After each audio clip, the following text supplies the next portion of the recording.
So, something we all want. We want to serve our members well, we want to raise some money, and we want to have fun while we do it.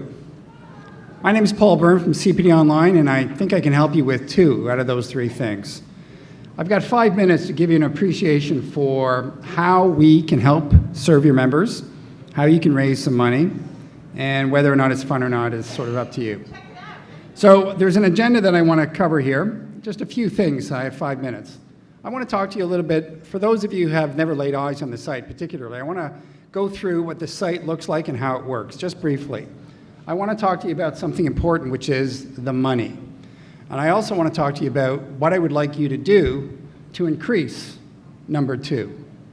So first, the site. So it's an on-demand video site for lawyers to get their CPD credits.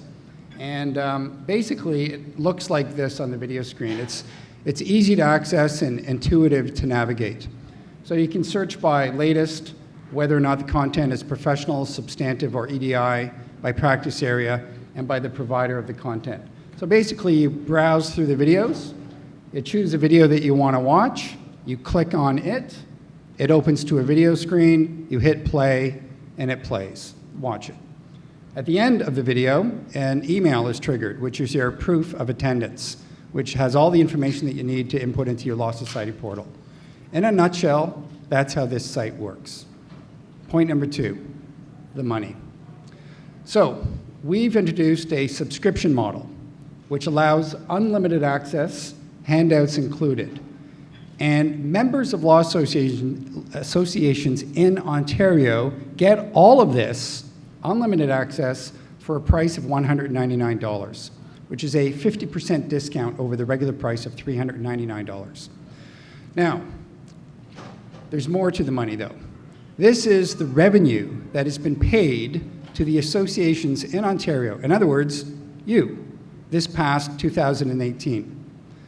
We paid to the associations $44,703.59 in total to the associations for 2018. And the breakdown of that money is this. $32,933 went to the content providers who are also sitting in this room, because what we do is a 50-50 revenue share with them. So content providers run sessions, they run conferences, we videotape them, we sell the videos, and then we share the profits 50-50. So hence that number. The rest of the money went to 32 associations in Ontario, because what we also do is we pay back for every subscriber that pays $199, we pay each association $100 per subscriber. So that total came out to $11,770. Quite a bit of money being spent or going towards the associations in Ontario. Now, the next thing I want to talk about is what it is that you could do, what it is I would love you to do. And it's pretty simple. It's a very simple request. It's this: forward our emails onto your lawyers and let them decide whether or not they want to buy a subscription or not. That's it. Now, it's almost that's it. I just want to point out one little thing here. Here's an example of an email that was sent to the librarians. The last email would have been sent in the fall of 2018. So here it is. Here's the subject line of that email that went to your librarians. Member special, unlimited CPD for $199. Of the 35 librarians who were sent this email, only 14 opened it. For the love of God. There it is. Please ask your librarians to open and forward our emails. I want to end with just these last 2 things. Serving your members. When somebody phones CPD Online, my phone rings. I pick it up. I talk to the lawyers. And they phone if they have a little bit of an issue with something, usually technology related. I would say that 9 out of 10 conversations that I have with lawyers, at some point, the lawyer says to me, by the way, this is terrific. I love this site. I love what you're doing. Keep it up. Good work. In other words, This is a service that lawyers really appreciate. The second thing I want to point out is we have given the associations in Ontario for 2018 over $44,000. That represents 107 member subscriptions in 2018. That is less than 1% of the association members in Ontario. And I don't think I have to say the obvious. So I'll leave it at that. Thank you very much.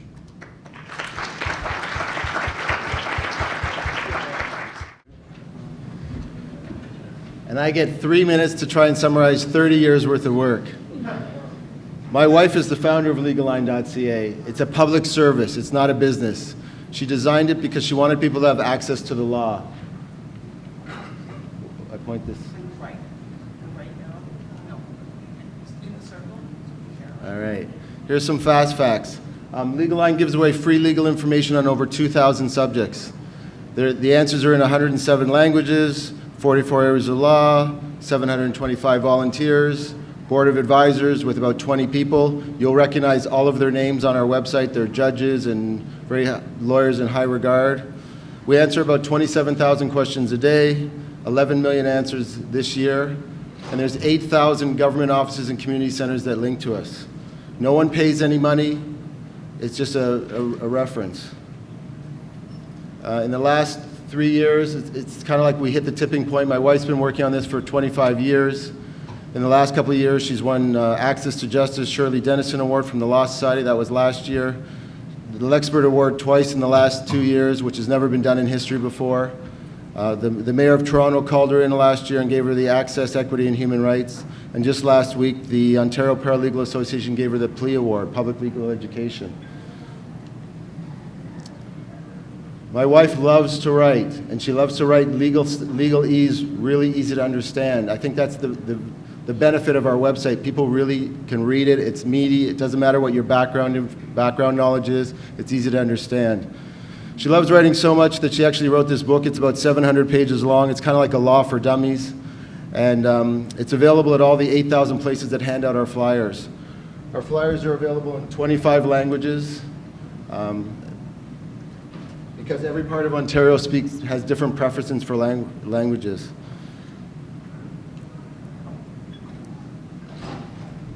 People think that voicemail is dead and the internet is everything, which is true. That's why we get 11 million hits.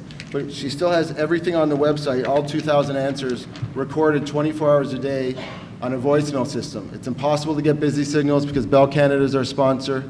We answer about 1 million questions a year.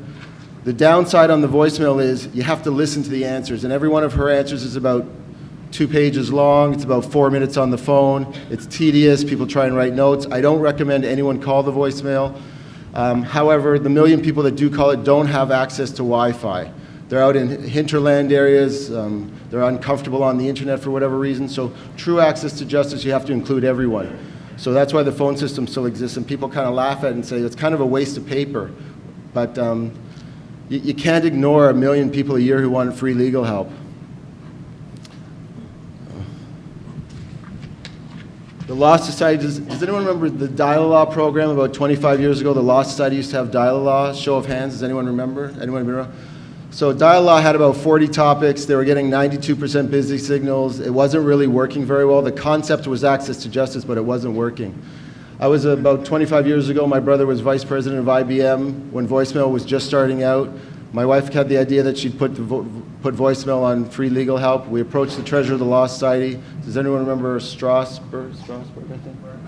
Harvey? Who said Harvey? So he called us in when he first saw our posters and said, hey, what are you guys doing? What's your intention? So my wife said, listen, I just want to give away free legal help. Because of her background, she thought it's her life's purpose.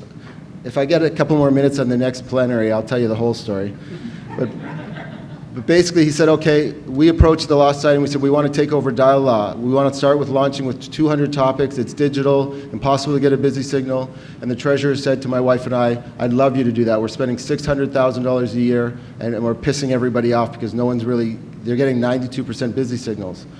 So with the Law Society's support about 25 years ago, and they shared all of their information with us, We took over Dialaw. The day we launched Legal Line voicemail system, they unplugged Dialaw and saved $600,000. So the Law Society loves us. They've linked to us for over 12 years, I think. And like I say, there's 8,000 government offices that link to us and hand out our flyers. That's how we get our hits. We don't pay Google any money. I love what everyone's saying up here about how important Google is, and it's so true. But we do things kind of old school. So about a year ago, the Google head office in California shipped me a laptop out of the blue. I just opened the door, and there's a guy handing me a free laptop. When I opened it up, it was just a message from Google saying, "We don't understand how you're getting a million hits a month and you're not paying us any money. We just want you to call our Toronto office and meet with them and tell them how you do it." So we went down to the office and we told them we hand out flyers, like we hand out millions of these flyers at 8,000 government offices. So when you go into a police station, a mental health institute, a hospital, a car crash place, an employment center, and you get our flyers from there, people log on directly and they bypass Google. So we kind of have that kind of credibility. And Google quoted me, they said, well, we always come up in the top 5 for organic. And they said, well, top 5 is not that great, but we're the top 5 for 44 areas of law. So we don't just have to cover like family law if you're a family lawyer. We have to cover every area of law. So they said, well, we can take you up a notch and we can put you in the advertising section, but they quoted us $4.7 million a year and climbing, because every year it gets bid up, right? So they're saying, well, so we said, I don't understand. You're asking us to move from like first 5 organic to first bottom paid advertising, which makes us look less credible, I think, because it looks like we're just buying our hits. And he says, yeah.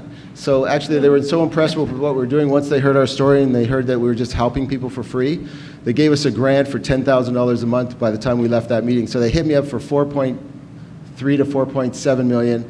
I said, no, I can't give you any money because we use all our money for printing and distribution. And they said, okay, we'll give you $120,000 a year for free.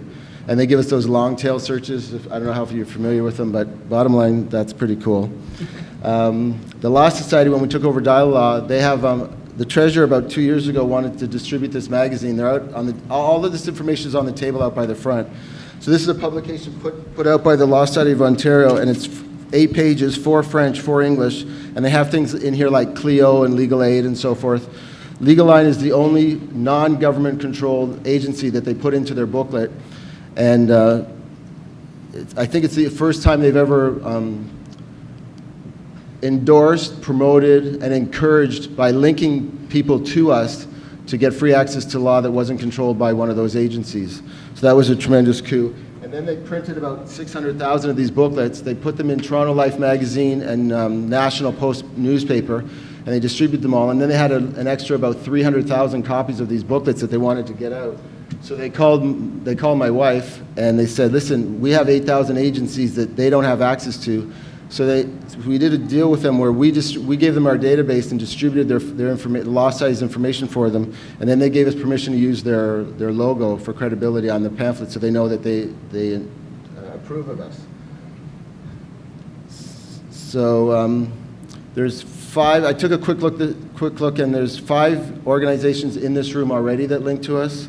I think Brant was the one who came up with that great app she talked earlier. Is Chris still here? That great app that she wants everyone to be made aware of. And she's really on the ball. I think I got an okay, yeah. I'm out. Okay, I think that's my last slide. So the whole point is link to us. Let your users get access to free information. It's as simple as that. They don't have to pay anything. It's 100 languages. Thanks.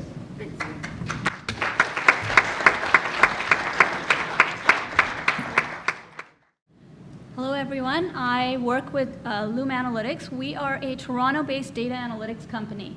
Our first product, Court Analytics, provides Canadian judicial analytics. So you could go onto the platform, it's a monthly subscription-based platform, very, very affordable, and you can look up things like win-loss rates, expected outcomes based on the facts of a case, the type of motion or trial you're involved in, the judge, the counsel involved, or the parties involved. Or you can combine all of these to actually find case law very, very quickly that meets your case criteria. So a few of the reports that we have, for example, hearing analytics, you can put in the name of your motion or trial, and it will give you the probability of win or loss for the moving or the defending party. It'll give you the list of cases that meet that criteria. We currently have coverage for Ontario, BC, and Alberta, and its appellate courts, and we cover all practice areas except for family and criminal. So you can go in and, for example, look up, should I bring a summary judgment motion or take something to trial if it's a personal injury case, which is an MVA, which involves a bodily injury. So you can go and narrow the funnel and very quickly look up outcomes for different scenarios. Our next report that we have in the same platform is judge analytics. If you've never been in front of a judge before, actually go in and look up how they'd rule for a given set of facts, for a certain type of motion, when a certain party goes in front of them. So do they rule in favor or against that party? So these things are important when you're getting ready for a court. Counsel analytics. Some of you have actually walked over and asked me to pull up your statistics. And so that's an interesting one. When you're going up against opposing counsel, being able to see what practice areas they've practiced in the past, being able to pull up their cases, see the arguments they've used. We've got one client, a solo lawyer, who actually uses counsel analytics to pull up cases that the opposing counsel has won and uses their case citations to get them to settle. Because that's a quick way for them to say, well, you believe in this case, you've used it in the past, so this is why I believe it supports this argument. Damage analytics, settle or trial. So this is one of our newest reports. You can go in, put in the facts of your case. You can put in even things like, let's say it's a breach of contract. You can put in the type of contract, the clause it was that was in litigation, and you can pull up, based on damage heads, what the damage awards were. You can pull up averages. You can pull up all the ranges, and you can actually figure out whether what you have on the table as an offer to settle is worth it, or you should just go all the way to trial. This looks cute, but party analytics essentially will allow you to either do business development or look up a client that's just walked into your office. What kind of litigation have they been involved in the past? How have they done in the past? Who's represented them? In summary, court analytics essentially, when you compare it to what's available to big law, for solos and smalls, what it brings to the table is the ability to do the same kind of analysis and the same kind of research that would essentially require a huge research team elsewhere. What we normally do is we will approach law associations and speak to them and talk to them about whether we can be a part of their library offerings. We do have a membership benefits program that some of the law associations have worked with us on. We are a part of the CCLA benefits program as well. So we're out there where all the other booths are, and I'd love to talk to you guys about whether we can actually be a part of your law association's offerings. Thank you.